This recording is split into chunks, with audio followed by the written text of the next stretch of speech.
The cartoon shown in box 12.1 is a schematic that gives the sense that the oceans across the globe are connected in an enormous movement of water, the so-called thermohaline circulation. The key starting points are really the polar oceans.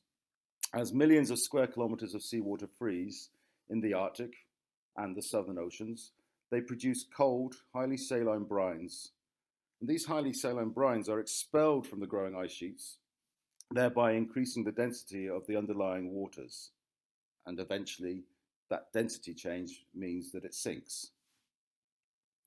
So in the thermohaline circulation depicted here, warm surface and intermediate waters, that's waters between 0 and about 1,000 meters, are transported towards the Arctic in the North Atlantic, where they are cooled and sink to form North Atlantic deep water, which flows southwards.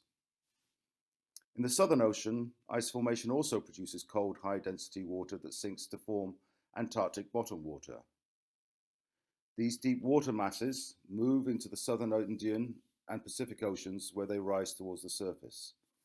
The return leg of the transport begins with surface waters from the northeastern Pacific Ocean flowing into the Indian Ocean and then into the Atlantic.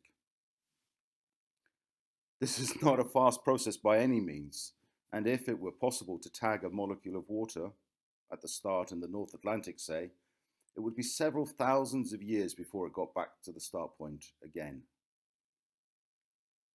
It's not just the temperature and the salinity of the deep water formation in the polar oceans that is crucial to the ocean circulation.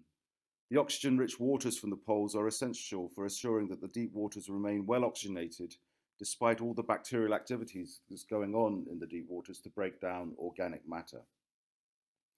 But also, the longer the water masses are away from the surface from the oceans, the more time there is for the bacteria to drive these remineralization processes.